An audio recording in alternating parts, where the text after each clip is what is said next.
இயேசுவின் நாமத்தினாலே இந்த மதிய வேளையிலே உங்களை அன்போடு கூட வாழ்த்துகிறேன். உயமனே என்ற நிகழ்வின் அடிப்படையிலே ஜெபத்தின் மேன்மையை குறித்து நாம் தியானித்துக் கொண்டே இருக்கிறோம். இன்றைக்கும் சங்கீதம் 146 முதல் 150 சங்கீதங்களை நாம் வாசிக்கின்ற பொழுது இதிலே ஆண்டவருடைய நாமத்தை துதிப்பதும் ஸ்தோத்தரிப்பதையும் குறித்து சங்கீதக்காரன் மிக தெளிவாக எழுதி வைத்திருப்பதை நாம் நன்றாய் அறிந்து கொள்ள முடியும்.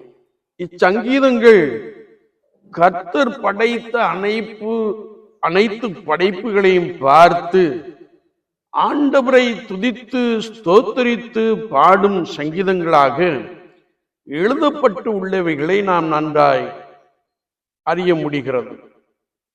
படைப்புகளை எண்ணி ஆண்டவருடைய செய்கைகளை எண்ணி ஆண்டவரை நாம் துதிக்க வேண்டும், ஸ்தோத்திரிக்க வேண்டும். அதாவது ஜெபத்திலே துதிபலி, ஸ்தோத்திர பலிகள், நன்றி பலிகள் நிரம்பி இருக்க வேண்டும் என்பதை குறித்து வார்த்தை மிக ஆழமாக கற்றுக் கொடுக்கிறது.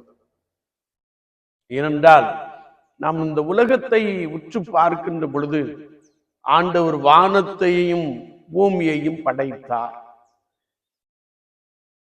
வானத்திலே அவர் பகலிலேயாள சூரியனையும் இரவிலேயாள சந்திரனையும் நட்சத்திரங்களையும் படைத்திருக்கிறார். எண்ணிறந்த கோள்களை அவர் வானத்திலே வைத்திருக்கிறார். பிரகாசமுள்ள நட்சத்திரங்களை அவர் வைத்திருக்கிறார். வழிகாட்டும் நட்சத்திரங்களை அவர் படைத்திருக்கிறார். நாம் பூமியை உற்று பார்க்கின்ற பொழுது பூமியின் மேலே வட்டாந்தரையையும் சமுத்திரங்களையும் உண்டு பண்ணி இருக்கிறார். இந்த வட்டாந்தரையிலே இயற்கையான காட்சிகள், செழிப்பான காடுகள், அவைகளுக்குள்ளே மிருக ஜீவன்கள், ஜீவராசிகள், பட்சிகள் வாழுகின்ற ஒரு பெரிய கிருபையை ஆண்டவர் அவைகளுக்கு கொடுத்திருக்கிறார். அது மாத்திரமல்ல, சமுத்திரத்திலே அவர் கப்பல்கள் ஓடும்படியாய் சமுத்திரத்திலே திரளான ஜீவ சந்துக்கள் வாழும்படியான ஒரு பெரிய கிருபையை கொடுத்திருக்கிறார்.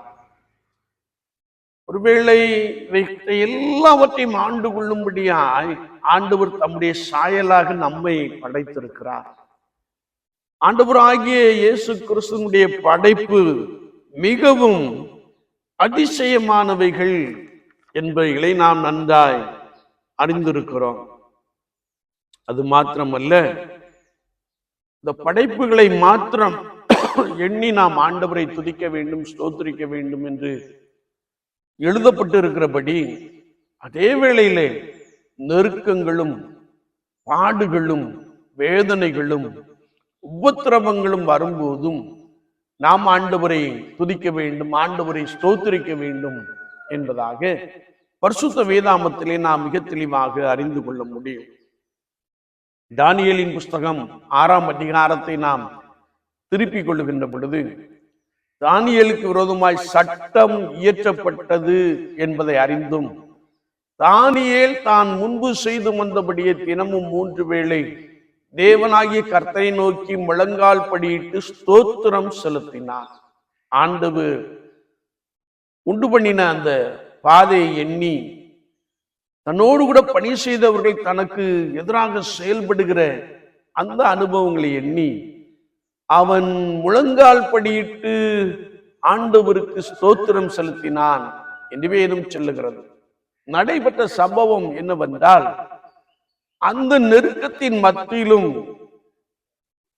அவனுக்கு விரோதமாய் இயற்றப்பட்ட சட்டத்தின் மத்தியிலும் அவனை சிங்க கெபியிலே போடப்பட்டதின் நிமித்தமாக ஆண்டவர் அவனை சிங்கங்களின் வாய்க்கு தப்புவித்தார்.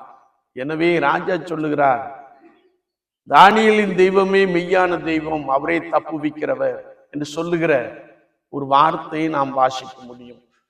என்னை கேட்டுக்கொண்டிருக்கிற என் அன்பு சகோதரனே, சகோதரியே, ஆண்டவர் படைத்த படைப்புகள் எல்லாவற்றை பார்த்து ஆண்டவருக்கு நன்றி பலிகளை, ஸ்தோத்திர பலிகளை, துதி பலிகளை செலுத்துவதோடு கூட நெருக்கத்தின் மத்தியிலும் நான் கர்த்தரை எக்காலத்திலும் ஸ்தோத்திரிப்பேன், அவர் துதி எப்போதும் என் வாயில் இருக்கும் என்று சங்கீதக்காரன் சொன்ன அனுபவத்தின்படி எந்த சூழ்நிலையிலே நாம் வைக்கப்பட்டிருந்தாலும் ஆண்டவரை நோக்கி துதிக்க வேண்டும், ஆண்டவரை நோக்கி ஸ்தோத்திரிக்க வேண்டும் என்று பரிசுத்த வேதாகமத்தில் எழுதப்பட்டு இருக்கிறது.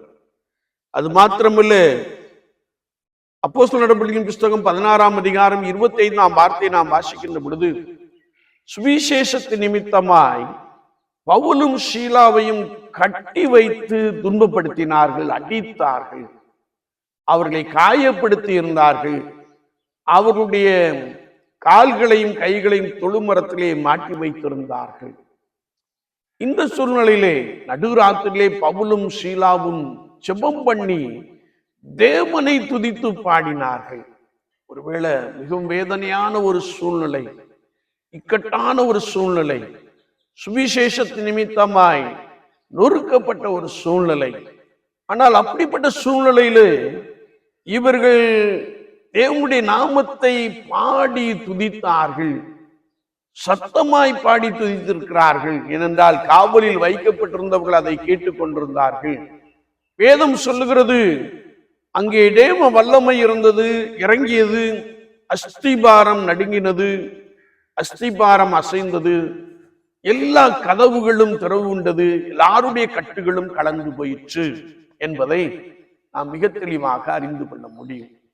என்னை கேட்டுக்கொண்டிருக்கிற என் அன்பு சகோதரனே, சகோதரியே, ஆண்டவருடைய படைப்புகளை எண்ணி பாருங்கள். எவ்வளவாய் நம்மை அவருடைய சாயலாய் படைத்திருக்கிறார் என்பதையும் எண்ணி பாருங்கள். அதோடு கூட உங்களுடைய நெருக்கத்தின் மத்தியிலே நீங்கள் முழங்கால் படியிட்டு தேவனுக்கு ஸ்தோத்திரம் செலுத்துங்கள், தேவனை நோக்கி பாருங்கள். இன்னும் சுவிசேஷத்தின் நிமித்தமாய், ஊழிய பாதையின் நிமித்தமாய் நீங்கள் நெருக்கப்படுகையிலே,